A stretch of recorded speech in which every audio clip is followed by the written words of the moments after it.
معزز سامعین اکرام، السلام علیکم ورحمۃ اللہ وبرکاتہ۔ الحمد للہ وکفا وسلام علی عبادہ الذین اصطفى، اما بعد فاعوذ باللہ من الشیطان الرجیم، بسم اللہ الرحمن الرحیم۔ قال یا مریم انا لک ھذا قالت هو من عند اللہ ان اللہ یرزق من یشاء بغیر حساب۔ صدق اللہ العظیم وصدق رسولہ النبی الامین المتین الکریم، ونحن علی ذلک لمن الشاہدین والشاکرین، والحمد للہ رب العالمین۔ قال اللہ تبارک وتعالی فی شأن حبیبہ الکریم، ان اللہ وملائکتہ یصلون علی النبی یا ایہا الذین آمنوا صلوا علیہ وسلموا تسلیما۔ اللہم صلی علی سیدنا و مولانا محمد کما تحب و ترضى بأن تصلی علیہ، صلاة و سلام علیک یا رسول اللہ، صلاة و سلام علیک یا نبی اللہ، صلاة و سلام علیک یا حبیب اللہ صلی اللہ تعالی علیہ وسلم۔ برادران ملت اسلامیہ، سورہ آل عمران کی آیت نمبر 37 کی تلاوت کا شرف حاصل کیا ہے۔ اللہ سبحانہ وتعالی اپنے مقدس کلام میں ارشاد فرماتا ہے، قال یا مریم انی لک ھذا قالت هو من عند اللہ ان اللہ یرزق من یشاء بغیر حساب۔ یہ آیت کریمہ میں اللہ سبحانہ وتعالی حضرت زکریہ علیہ السلام اور حضرت مریم علیہ السلام کی گفتگو کو اللہ تبارک و تعالی نے قرآن پاک میں ارشاد فرمایا ہے۔ اس آیت کا ترجمہ یہ ہے کہ جب حضرت زکریہ علیہ السلام حجرہ مریم میں داخل ہوئے تو دیکھا بن موسم پھل حضرت زکریہ کو نظر آئے، تو حضرت زکریہ نے پوچھا یا مریم انا لکی ھذا، یہ کیا ہے؟ تو حضرت مریم علیہ السلام نے ارشاد فرمایا ہوا من عند اللہ، یہ اللہ کے پاس سے ہے، ان اللہ یرزق من یشاء بغیر حساب، اللہ تبارک و تعالی جس کو چاہے بغیر حساب رزق عطا فرماتا ہے۔ یہ مختصر سا ترجمہ میں نے آپ کے سامنے پیش کیا۔ اس کی اور اچھی طرح وضاحت کرنے کے لیے میں اس کا جو نچوڑ ہے، اس کی تفسیر ہے اور اس میں جو واقعات موجود ہیں میں آپ کے سامنے پیش کرتا ہوں، پھر اس کے بعد آپ کو اچھی طرح اس آیت مقدس کی جو تلاوت کی گئی ہے اس کی تفسیر و تشریح اچھی سمجھ میں آئے گی۔ حضرت مریم علیہ السلام آپ جانتے ہیں کہ یہ حضرت عیسیٰ علیہ السلام کی والدہ ہیں، اور حضرت مریم علیہ السلام کے والد حضرت عمران رضی اللہ تعالیٰ عنہ اور والدہ حضرت حنہ رضی اللہ تعالیٰ عنہ۔ ماں اور باپ کا کردار جب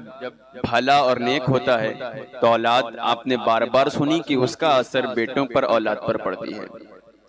حضرت عمران رضی اللہ تعالیٰ عنہ جو حضرت مریم کے والد ہیں اور حضرت حنہ رضی اللہ تعالیٰ عنہ جو ان کی والدہ ہیں، دونوں بہت پارسا تھے،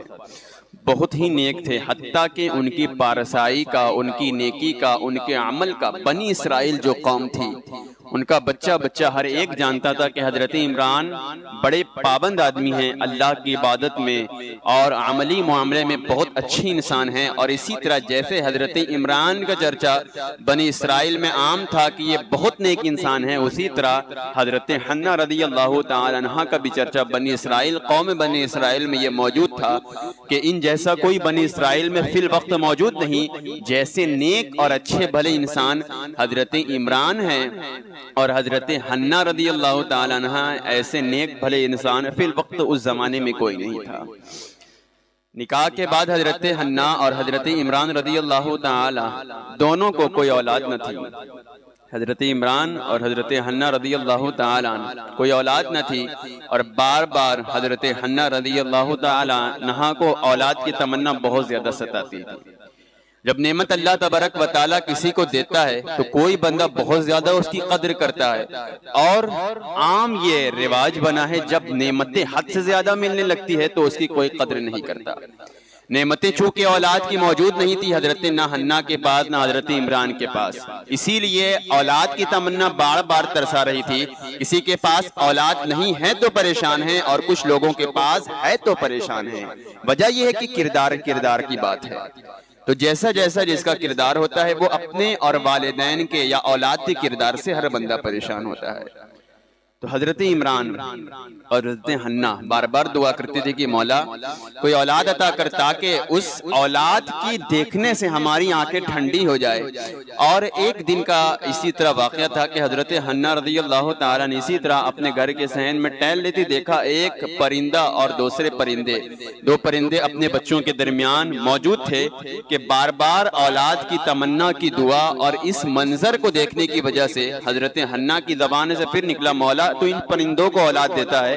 ہم تو تیرے بندے ہیں اور تیری ہی عبادت کرتے ہیں، تجھ سے ہی مانگتے ہیں وغیرہ وغیرہ۔ حضرت حنا نے دعا کی، اور حضرت حنا کی دعا کا اثر یہ ہوا کہ اللہ تبارک و تعالیٰ نے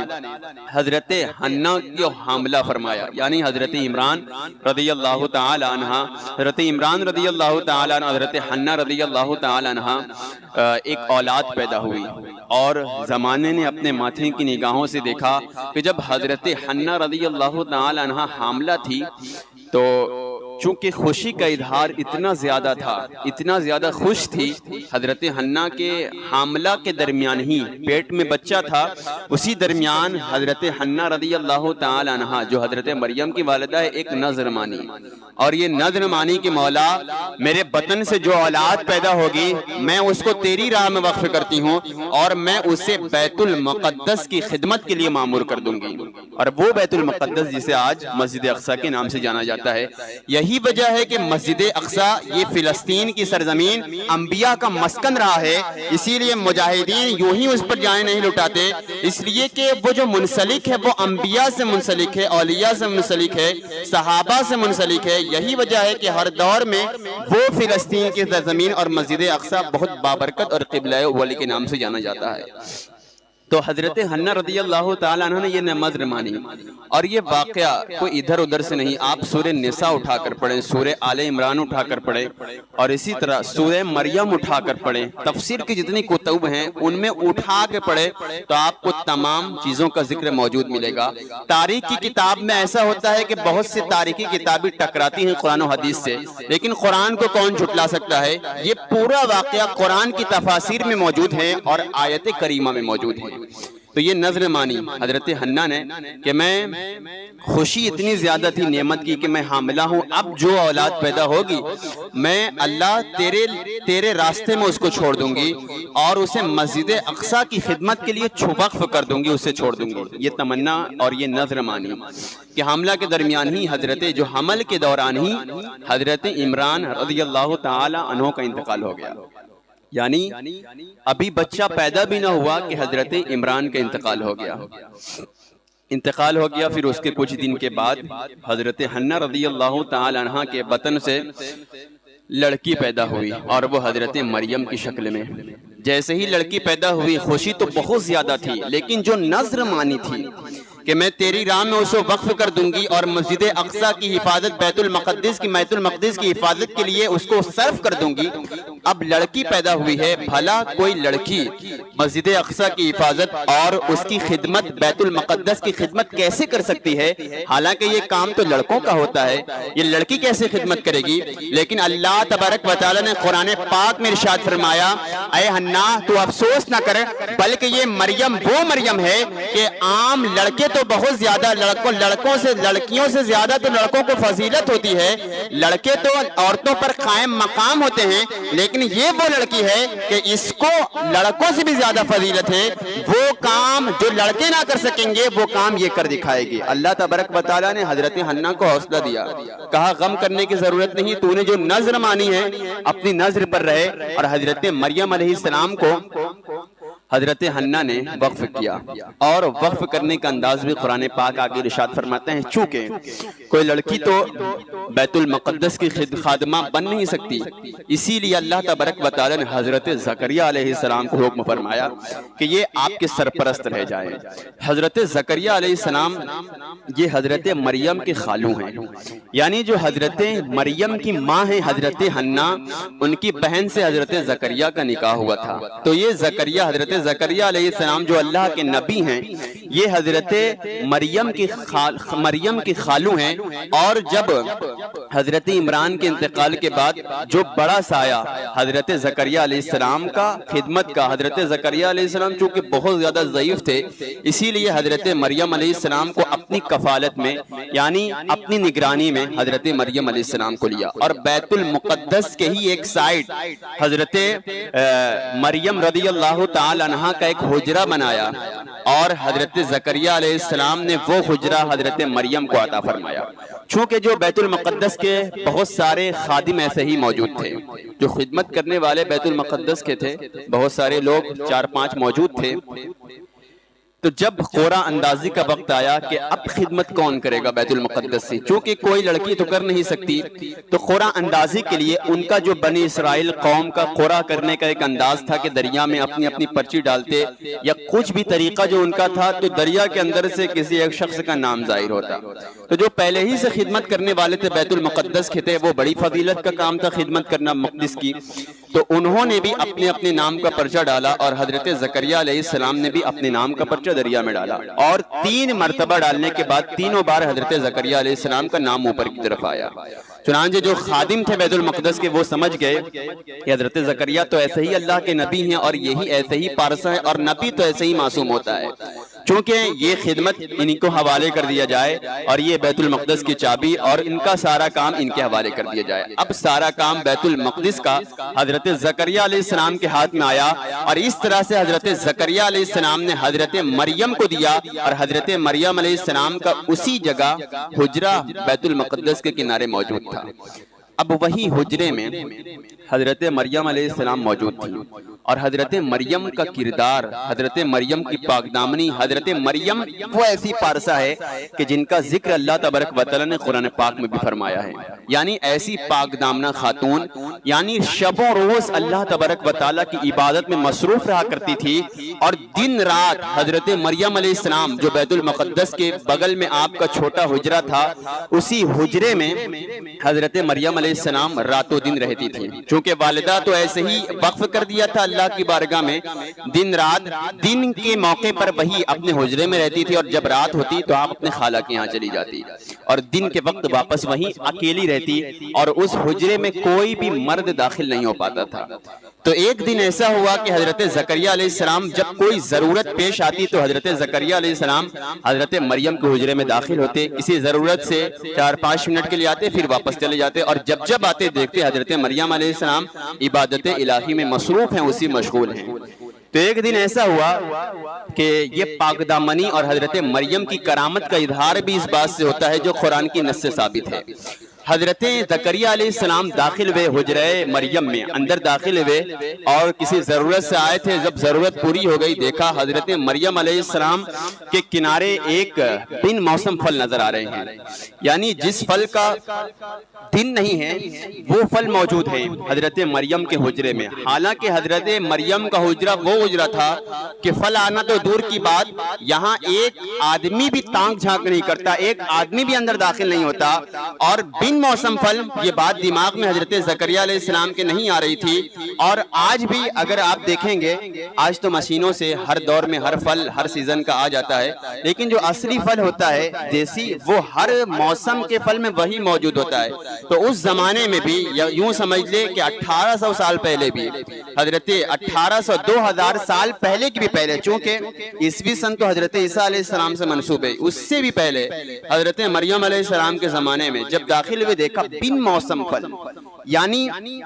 جو سیزن، جس پھل کا سیزن نہیں تھا، جس پھل کا دن نہیں تھا،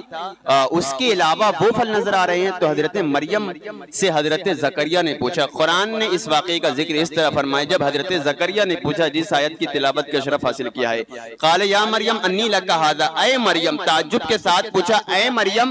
جب تیرے گھر میں تیرے حجرے میں ایک آدمی بھی تانک نہیں سکتا، اندر کوئی داخل نہیں ہوتا سوائے میرے، میں داخل کسی ضرورت سے ہوتا ہوں وہ بھی کبھی کبھی، آج میں دیکھتا ہوں انی لک ھذا، یہ بن موسم پھل تیرے گھر میں کیسے نظر آ رہے ہیں؟ تو اس پر حضرت مریم علیہ السلام نے ارشاد فرمایا، قالت ہوا من عند اللہ، یہ اللہ کے پاس سے آیا کہ ان اللہ یرزق من یشاء بغیر حساب، اور اللہ اگر چاہے تو بغیر حساب رزق عطا فرماتا ہے۔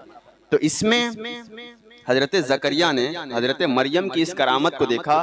کہ اللہ کی بارگاہ میں حضرت مریم کا اتنا مقام ہے کہ اللہ تبارک و تعالی حضرت مریم سے اتنی محبت کرتا ہے کہ بن موسم پھل حضرت مریم کے گھر میں موجود ہیں۔ تو جب اس طرح کی کرامت حضرت زکریا علیہ السلام نے دیکھی تو حضرت زکریا علیہ السلام کے دل میں بھی ایک خیال پیدا ہوا، اور وہ خیال یہ تھا کہ حضرت زکریا علیہ السلام نے سوچا وہ اللہ جو بن موسم پھل عطا کر سکتا ہے، تو میں تو اتنا زیادہ ضعیف ہو چکا ہوں اور میری بیوی بانجھ ہو چکی ہے، تو مجھے بھی اللہ تبارک و تعالیٰ بانجھ کے طریقے سے اگر اللہ چاہ لے تو مجھے بھی اولاد عطا کر سکتا ہے۔ اور بعد میں زمانے نے اپنے ماتھے کی نگاہوں سے دیکھا کہ اللہ تبارک و تعالیٰ نے حضرت زکریا علیہ السلام کو بھی اولاد سے نوازا، وہ اولاد جو حضرت زکریا علیہ السلام 100 سال کی عمر سے بھی زائد تقریباً روایت میں الگ الگ موجود ہے، اور ان کی بیوی بانجھ تھی، لیکن اس کے باوجود اللہ تبارک و تعالیٰ نے ان کے اولاد کی نعمتوں سے نوازا۔ اصل میں معاملہ یہ اللہ چاہے تو اللہ تبارک و تعالیٰ ہر چیز عطا فرما سکتا ہے۔ تو میں یہ عرض کر رہا تھا بن موسم پھل نظر آ رہا ہے، حضرت مریم نے کہا یہ اللہ کے پاس سے، اور حضرت اللہ تبارک و تعالیٰ جس کو چاہے عطا فرمائے۔ یہ پاک دامنی حضرت مریم کی تھی، اور اتنی کرامت اور اتنی مقام اللہ تبارک و تعالیٰ کی بارگاہ میں حضرت مریم کا تھا، اور حضرت مریم کی یہ عبادت دھیرے دھیرے کرتے کرتے پورے یوشرم میں، یعنی جو بیت المقدس کا فلسطین، اہل فلسطین اور قوم بنی اسرائیل میں حضرت مریم کی پاک دامنی پھیل گئی کہ حضرت مریم کے اندر سے ایسا کرامتیں کا ظہور ہو رہا ہے، اور پھر ایسی بات اور ایسی عبادات حضرت مریم میں مشغول رہتی ہیں۔ لیکن وہ زمانہ بھی آیا کہ جب حضرت مریم پر ایک داغ لگنے والا تھا، ایک الزام حضرت مریم پر لگا، اور حضرت مریم کے اوپر سے وہ الزام کیسا دھلا، زمانے نے اپنے ماتھے کی نگاہوں سے دیکھا، اور اس کا بھی ذکر اللہ تبارک و تعالیٰ نے قرآن پاک میں سورہ مریم میں پورا فرمایا ہے۔ بڑی تیزی کے ساتھ میں اس واقعے کا بھی ذکر کر کے اپنے گفتگو تمام کر دینا چاہوں گا۔ دیکھیں، اگر کوئی بندہ اللہ تبارک و تعالیٰ کی بارگاہ میں پہنچا ہوا ہے، ایسا نہیں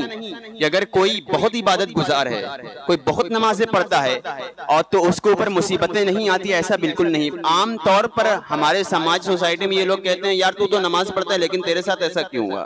تو بہت اچھا کام کرتا ہے لیکن تیرے ساتھ ایسا کیوں ہوا۔ دیکھیں، اللہ تبارک و تعالیٰ کے پاس سے جس بندے کو جتنا زیادہ مقام ملتا ہے اتنی اس کی زیادہ آزمائش ہوتی ہے۔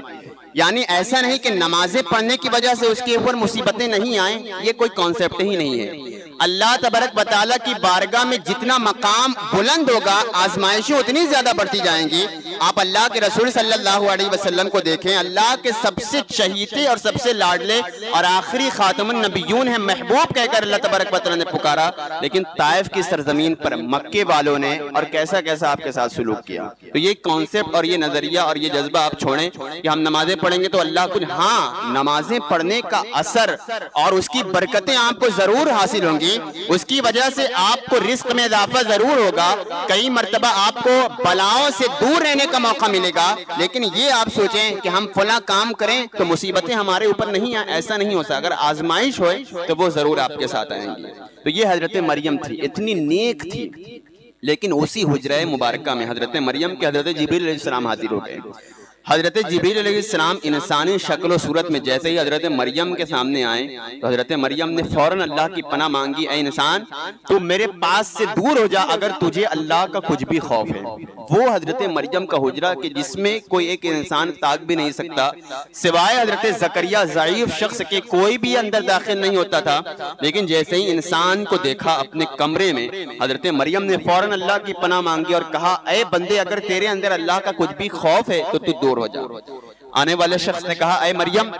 ڈرو نہیں، میں کوئی انسان نہیں بلکہ میں اللہ کا فرشتہ حضرت جبریل ہوں۔ کیوں آئے ہو؟ حضرت جبریل نے فوراً عرض کیا اللہ تبارک و تعالیٰ نے تجھے بیٹا عطا کرنے کا ارادہ فرمایا ہے، مبارک ہو اللہ تبارک و تعالیٰ تجھے بیٹا عطا کرے گا۔ حضرت مریم نے بڑے تعجب سے کہا اے جبریل مجھے ابھی تک کسی مرد نے چھوا ہی نہیں، اللہ تبارک و تعالیٰ مجھے کیسے بیٹا عطا فرمائے گا؟ حضرت جبریل علیہ السلام نے کہا اے مریم وہ تیرے پیدا ہونے سے پہلے ہی اللہ تبارک و تعالیٰ نے فیصلہ کر دیا کہ تجھے اللہ تبارک و تعالیٰ اولاد کی نعمتوں سے نوازے گا اور وہ بغیر باپ کے اولاد عطا فرمائے گا۔ حضرت جبریل علیہ السلام نے ایک پھونک ماری اور حضرت مریم علیہ السلام حاملہ ہو گئی۔ آپ ذرا اندازہ کریں، حاملہ ہو گئے اور حضرت جبریل علیہ السلام واپس ہو گئے۔ اب یہ سوچ اور یہ جذبہ حضرت مریم کو ستانے لگا کہ لوگ پورے یروشلم میں، پورے فلسطین میں اور قوم بنی اسرائیل میں یہ جو میری پاک دامنی کا چرچہ ہے، میری عبادات مشہور ہیں، اب لوگ مجھے اس طرح حاملہ دیکھیں گے تو لوگ میرے کردار پر کیچڑ اچھالیں گے کہ حضرت مریم نے کبھی نکاح نہیں کیا، جب اس کو کسی مرد نے چھوا نہیں تو وہ حاملہ کیسے ہوئی؟ تو اس ڈر سے حضرت مریم علیہ السلام جو آپ کا حجرہ تھا اس حجرے سے دور نکل گئی کہ اگر بستی میں رہی اور بستی میں اولاد کی ولادت ہوگی تو اس طرح تو لوگ مجھے بہت زیادہ ستائیں گے۔ اور یہی سوچ پر حضرت مریم علیہ السلام بیت المقدس کے جو بغل میں آپ کا گھر تھا وہ کمرہ چھوڑ کر، مورخین نے لکھا ہے کہ 9 میل کی دوری پر چلتے چلتے، 9 میل کلومیٹر سے کچھ زیادہ ہوتا ہے، یوں سمجھ لیں کہ 10-11 کلومیٹر دور حضرت مریم علیہ السلام ایک ٹیلے کے پاس ایک جنگل میں چلی گئی۔ جب وہاں پہنچی درد کا احساس زیادہ سے زیادہ تر ہونے لگا، یہاں تک کہ بہت زیادہ غمگین حضرت مریم ہو گئی۔ جب حضرت عیسیٰ علیہ السلام کی ولادت ہو گئی تو حضرت مریم علیہ السلام اور زیادہ غمگین ہو گئی۔ اب میں یہ اولاد لے کر اگر بستی میں جاؤں گی تو بستی والے مجھے طرح طرح سے ستائیں گے، لیکن حضرت جبریل علیہ السلام فوراً نیچے اترے اللہ تبارک و تعالیٰ کے حکم سے۔ اور قرآن میں پورے واقعے کا ایک کانسیپٹ، ایک پورا ترتیب سے واقعہ موجود ہے کہ حضرت جبریل علیہ السلام حاضر ہوئے، کھجور کا تنا موجود تھا اور کھجور کا تنا ہلایا اور کہا اے مریم تو اس تازی کھجور کو کھا، جبکہ کھجور وہاں موجود نہ تھی۔ فوراً حضرت جبریل نے ایک ہاتھ ہلایا اور تازہ کھجور ان کے سامنے پیش کی اور وہ نہر تھی اور پانی کا۔ اے مریم اللہ تبارک و تعالیٰ ارشاد فرماتا ہے تو تازہ کھجور کو کھا اور پانی پی اور حضرت عیسیٰ علیہ السلام کو ایک نظر دیکھ جس کے دیکھنے سے تیری آنکھ ٹھنڈی ہوگی، اور تو بستی میں جا اور بستی والے اگر کہیں گے تو کہہ دینا انی نذرت للرحمن صوما، کہنا آج میرا روزہ ہے۔ بنی اسرائیل میں آج تو ہمارے درمیان جو روزہ ہوتا ہے وہ نہ کھانے پینے کا، یعنی ہم بھوکے اور پیاسے رہتے ہیں، تو بنی اسرائیل میں جو روزہ ہوتا تھا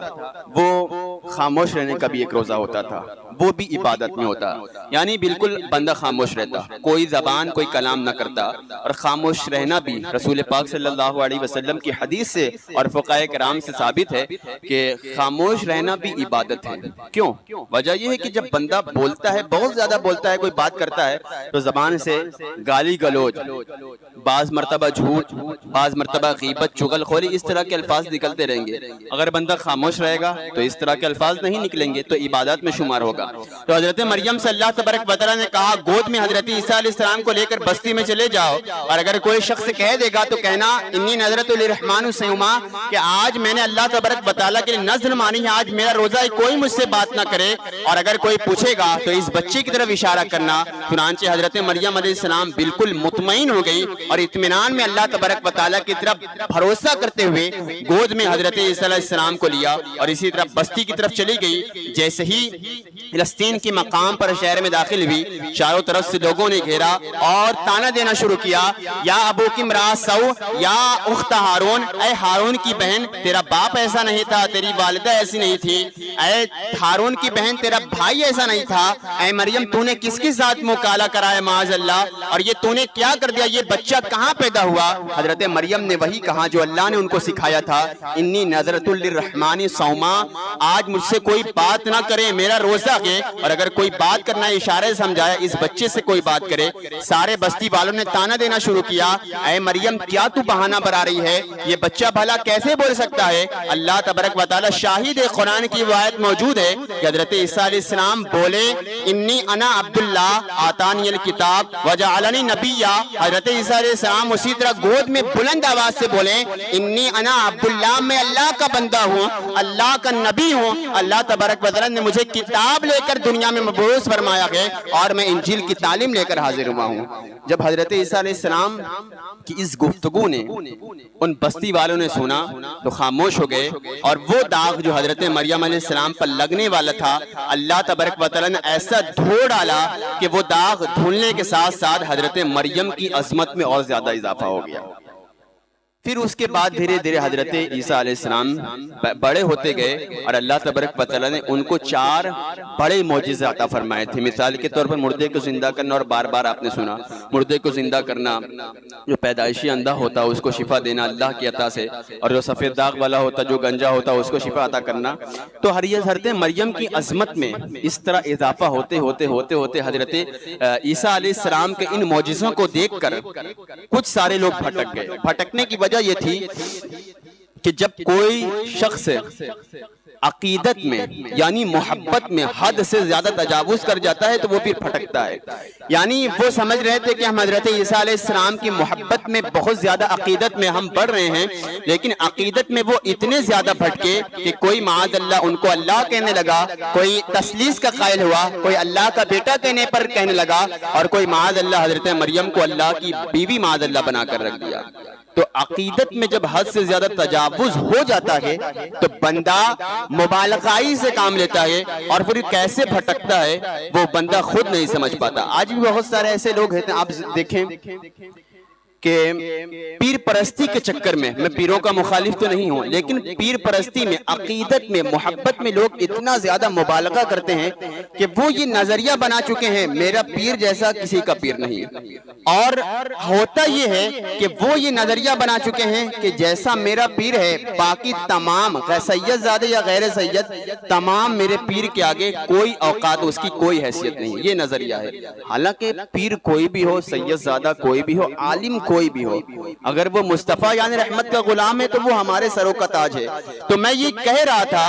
کہ مبالغائی عقیدت حد سے زیادہ اتنی نہ بڑھے کہ ہم بھٹک جائیں۔ آج آپ دیکھیں کہ آج لوگوں کا حال یہ، اگر ان کے پیروں میں اگر کوئی ایک زبان بھی کہہ دے تو وہ لڑائی کرنے پر آ جاتے ہیں، اور وہی لوگ ہیں کہ گستاخ رسول کا بار بار کہا جا رہا تھا، گستاخ رسول کا وہ شخص ان کے دل میں نہیں چوب رہا تھا، لیکن اگر کوئی ان کے پیر میں کہہ دیں تو لڑائی کرنے پر مجبور ہو جائے، اور گستاخ رسول کو وہ خاموشی تر رہے ہیں۔ تو کہنے کا مطلب یہ ہے کہ عقیدت انت بھک اتنے نہ بنے کہ ہم بھٹک جائیں۔ تو وہی لوگوں کے ساتھ ایسا ہوا کہ وہ عقیدت میں اتنے زیادہ بہے کہ معاذ اللہ ان کو خدا کہنے پر مجبور، اور کانسیپٹ ان کے پاس موجود تھا کہ شفا کون دے سکتا ہے؟ اللہ دے سکتا ہے۔ مردے کو زندہ کون کر سکتا ہے؟ اللہ کر سکتا ہے۔ ان کو یہ نہیں پتا تھا یہ سارا کام جو اللہ کی عطا سے ہو رہا ہے، اللہ چاہ رہا ہے تب ہو رہا ہے، اور وہ اسی مبالغائی میں، اسی عقیدت میں اتنے زیادہ بہے کہ وہ خدا کہنے پر مجبور ہو گئے، اور کوئی معاذ اللہ ان کو اپنا بیٹا کہنے لگا۔ تو کہنے کا مطلب یہ ہے کہ یہ مختصر سا واقعہ میں نے آپ کے سامنے پیش کیا۔ اور ایک بات اور عرض کر دوں، یہ جو 25 دسمبر کے جو عیسائی سارے مناتے ہیں، یہ حضرت عیسیٰ علیہ السلام کے یوم ولادت کا دن مناتے ہیں، اور یہ اس وقت سے نکلا۔ آپ اگر تاریخ کی کتابوں میں پڑھیں گے تو پہلے زمانے میں حضرت عیسیٰ علیہ السلام کی ولادت کا چرچا، ان کی خوشی کوئی نہیں مناتا تھا۔ یہ جو ساری چیزیں نکلی ہے ان کے ولادت کے 200 سال کے بعد نکلی ہے۔ کتابوں میں جو عیسائی تھے ان میں آپس میں کچھ میں اختلاف بھی ہے کہ کوئی حضرت عیسیٰ علیہ السلام کی یوم ولادت کا دن 7 اور 8 جنوری کو مناتا ہے، اور ایک بڑا طبقہ 25 دسمبر کو حضرت عیسیٰ علیہ السلام کی یوم ولادت کا دن مناتا ہے۔ اور یہ جو یوم ولادت منانے والے ہیں یہ وہی لوگ ہیں جو تثلیث کے قائل ہیں۔ یعنی تثلیث کے قائل کا مطلب کہ وہی لوگ ہیں جو اللہ کا بیٹا معاذ اللہ حضرت عیسیٰ علیہ السلام کو تسلیم کرتے ہیں۔ اور آج دیکھا یہ جاتا ہے کہ بہت سارے ہمارے مسلمان بھائی بھی ان کی اس طرح کی تہوار میں مشغول ہیں، اور اسی طرح جو ان کی رسم و رواج ہیں، مینی کرسمس وغیرہ جو بھی ان کے طرزیہ جملے ہیں اسی طرح بولتے جاتے ہیں، اور وہی سمجھتے ہیں کہ حضرت عیسیٰ علیہ السلام تو نبی ہیں، ان کی اس طرح تہوار میں کیا شرکت، اس میں کیا غلط ہے؟ دیکھیں غلط کچھ نہیں ہے، عیسیٰ علیہ السلام ہمارے نبی ضرور ہیں، لیکن یہ جو عقیدہ ہے یہ عقیدہ غلط ہے، عقیدہ غلط ہے، عقیدہ باطل ہے۔ یہ جو سارے منانے والے ہیں وہ تثلیث کے قائل، یعنی وہ اللہ کا بیٹا سمجھ کر مناتے ہیں۔ اگر آپ کو اللہ حضرت عیسیٰ علیہ السلام کا تذکرہ مشورہ کرنا ہے جیسا میں نے آپ کے سامنے ذکر فرمایا، آپ قرآن کی تلاوت اٹھا کر پڑھیں، قرآن کا ترجمہ پڑھیں اور اس طرح حضرت عیسیٰ علیہ السلام کا ذکر پڑھیں۔ وجہ یہ ہے کہ ہمارے اندر خامی یہ ہے کہ ہمیں اپنے نبیوں کی ہسٹری نہیں پتا، ہمیں بیت المقدس کی ہسٹری نہیں پتا۔ اگر ہمیں پتا ہے تو ایکٹروں کی ہسٹری پتا ہے، کرکٹروں کی، فٹ بالروں کی ہسٹری پتا ہے، اور ہم آگاہ بھی نہیں ہوتے کہ ہم قرآن پڑھیں، کبھی ترجمہ پڑھیں۔ بہت سارے ایسے لوگ ہیں کبھی آج تک ترجمہ دیکھا بھی نہیں ہوگا۔ تو ضرورت اس بات کی ہے ہم پڑھیں تو تاریخ اپنے قرآن کی پڑھیں، اور اس طرح پڑھتے پڑھتے عمل کریں تو یہ ہمارا جو ضمیر ہے اس میں روحانیت حاصل ہوگی، اور ہمارے دلوں کو سکون ملے گا جب ہم قرآن کی تلاوت کریں گے اور ترجمے کے ساتھ پڑھیں گے۔ اللہ تبارک و تعالی ہمیں کہنے اور سننے سے زیادہ عمل کرنے کی توفیق عطا فرمائے۔